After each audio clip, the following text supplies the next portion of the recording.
To my channel. Hi ಮಾತರೆಗಳ. ಇವತ್ತು ಬೆಳಗಿನ ಬ್ರೇಕ್ಫಾಸ್ಟ್ ರೆಸಿಪಿನ ನಿಮ್ಮ ಜೊತೆ ಶೇರ್ ಮಾಡ್ತಾ ಇದ್ದೀನಿ. ಸಾಫ್ಟ್ ಆಗಿ ಕೇಕ್ ಥರ ಇರುವಂತಹ ಹಲಸಿನ ಹಣ್ಣಿನ ಕಡುಬನ್ನು ಮಾಡೋಣ. ಇವಾಗ ಹಲಸಿನ ಹಣ್ಣಿನ ಸೀಸನ್ ಆಗಿರೋದ್ರಿಂದ ಹಲಸಿನ ಹಣ್ಣು ಎಲ್ಲ ಕಡೆ ನಿಮಗೆ ಸಿಗುತ್ತೆ.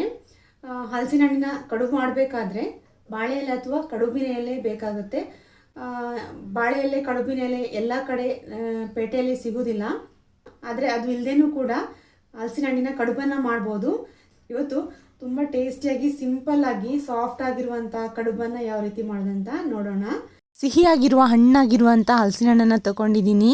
ಇವಾಗ ಇದನ್ನು ಸಣ್ಣದಾಗಿ ಕಟ್ ಮಾಡ್ಕೊಳ್ಳೋಣ. ರುಬ್ಬೋದಕ್ಕೆ ಈಸಿ ಆಗುತ್ತೆ ಅಂತ ನಾನು ಸಣ್ಣದಾಗಿ ಕಟ್ ಮಾಡಿ ರೆಡಿ ಮಾಡ್ಕೊಂಡಿದ್ದೀನಿ. ಇದಕ್ಕಿಂತ ಸಣ್ಣದಾಗಿ ಕೂಡ ಕಟ್ ಮಾಡ್ಕೋಬೋದು. ಫಸ್ಟಿಗೆ ರುಬ್ಕೊಳ್ಳೋಣ.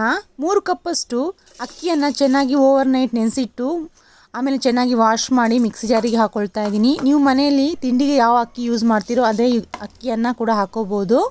ನಾನು ರೇಷನ್ ಅಕ್ಕಿಯಲ್ಲಿ ಮಾಡ್ತಾಯಿದ್ದೀನಿ. 2.5 ಕಪ್ಪಷ್ಟು ಇದಕ್ಕೆ ಹಲಸಿನ ಹಣ್ಣನ್ನು ಸೇರಿಸ್ಕೊಂಡು ರುಚಿಗೆ ತಕ್ಕಷ್ಟು ಉಪ್ಪು ಜೊತೆಗೆ 1/4 ಕಪ್ಪಷ್ಟು ಪೆಪ್ಪರ್ ಹಾಕ್ಕೊಳ್ತಾ ಇದ್ದೀನಿ. 2 ಏಲಕ್ಕಿಯನ್ನು ಸೇರಿಸ್ಕೊಂಡು ಜೊತೆಗೆ 2 ಸ್ಪೂನಷ್ಟು ಬೆಲ್ಲವನ್ನು ಸೇರಿಸ್ಕೊಂಡಿದ್ದೀನಿ. ಜಾಸ್ತಿ ಸಿಹಿ ಬೇಕಾದರೆ ಹಾಕೋಬೋದು. ಹಲಸಿನ ಹಣ್ಣು ಜಾಸ್ತಿ ಸಿಹಿ ಇದ್ದರೆ ಸ್ವಲ್ಪನೇ ಸಾಕಾಗುತ್ತೆ. ಸ್ವಲ್ಪ ನೀರನ್ನು ಸೇರಿಸ್ಕೊಂಡು ಈ ರೀತಿ ನೈಸಾಗಿ ರುಬ್ಬಿ ರೆಡಿ ಮಾಡ್ಕೊಂಡಿದ್ದೀನಿ. ಇವಾಗ ಇದನ್ನು ಒಂದು ಬೌಲಿಗೆ ಹಾಕ್ಕೊಳ್ಳೋಣ. ನೆಕ್ಸ್ಟ್ ಇವಾಗ ಇದಕ್ಕೆ 1 ಕಪ್ಪಷ್ಟು ತೆಂಗಿನಕಾಯಿ ತುರಿಯನ್ನು ಸೇರಿಸ್ಕೊಂಡು ಚೆನ್ನಾಗಿ ಮಿಕ್ಸ್ ಮಾಡಿ 5 ನಿಮಿಷ ಹಾಗೆ ಬಿಡೋಣ.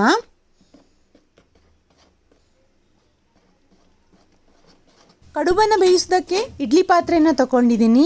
ಇದಕ್ಕೆ ಸ್ವಲ್ಪ ನೀರನ್ನು ಹಾಕಿ ಬಿಸಿ ಮಾಡಿ ಇಡ್ಲಿಯ 1 ಪ್ಲೇಟನ್ನು ಇಟ್ಟು ಆಮೇಲೆ ಅದರ ಮೇಲೆ 1 ಬಟ್ಲನ್ನು ಇಟ್ಟು ಸ್ವಲ್ಪನೇ ಅದಕ್ಕೆ ತೆಂಗಿನ ಎಣ್ಣೆನ ಹಾಕಿ ಚೆನ್ನಾಗಿ ಈ ರೀತಿ ಸ್ಪ್ರೆಡ್ ಮಾಡ್ಕೊಳ್ಳೋಣ. ಆಮೇಲೆ ಇದಕ್ಕೆ ಹಿಟ್ಟನ್ನು ಹಾಕ್ಕೋಬೇಕು. ಈ ರೀತಿ ಕೈಯಲ್ಲೇ ಸ್ಪ್ರೆಡ್ ಮಾಡ್ಕೊಳ್ತಾ ಇದ್ದೀನಿ. ಈಗ ರುಬ್ಬಿರುವಂಥ ಹಿಟ್ಟನ್ನು ಎಲ್ಲ ಕಡೆ ಚೆನ್ನಾಗಿ ಹಾಕ್ಕೋಬೇಕು.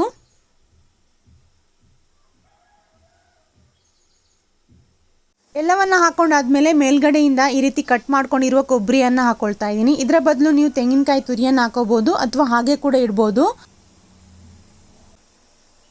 ಮುಚ್ಚಳವನ್ನು ಮುಚ್ಚಿಟ್ಟು ಅರ್ಧ ಗಂಟೆ ಅಥವಾ 20 ನಿಮಿಷದೊಳಗೆ ಇದು ಚೆನ್ನಾಗಿ ಬೆಂದಿರುತ್ತೆ. ನಾನು ಅರ್ಧ ಗಂಟೆ ಚೆನ್ನಾಗಿ ಇದನ್ನು ಬೇಯಿಸ್ಕೊಂಡಿದ್ದೀನಿ. ಇವಾಗ ಒಂದು ಸಲ ಚೆಕ್ ಮಾಡ್ಕೊಳ್ಳೋಣ. ಕೈಗೆ ಅಂಟದಿದ್ದರೆ ಇದು ಚೆನ್ನಾಗಿ ಬೆಂದಿದೆ ಅಂತ ಅರ್ಥ. ಚೆಕ್ ಮಾಡ್ಕೊಂಡಿದ್ದೀನಿ. ಇದು ಸ್ವಲ್ಪ ಕೂಡ ಕೈಗೆ ಅಂಟ್ತಾ ಇಲ್ಲ.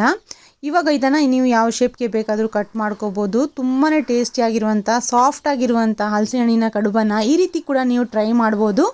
ಇದನ್ನು ಬಿಸಿ ಇರುವಾಗಲೇ ತುಪ್ಪ ಜೊತೆ ಸರ್ವ್ ಮಾಡಿದರೆ ತುಂಬಾ ಟೇಸ್ಟಿಯಾಗಿರುತ್ತೆ. ಜೊತೆಗೆ ನೀವು ಯಾವುದೇ ಗ್ರೇವಿಯಲ್ಲಿ ಕೂಡ ಇದನ್ನು ಸರ್ವ್ ಮಾಡ್ಬೋದು. ಇದನ್ನು ನೀವು ಕೂಡ ಈ ಸೀಸನಲ್ಲಿ ಮಾಡಿ ನೋಡಿ ಅಂತ ಹೇಳ್ತಾ ಈ ವಿಡಿಯೋ ಇಷ್ಟ ಆದರೆ ಪ್ಲೀಸ್ ಲೈಕ್ ಮಾಡಿ.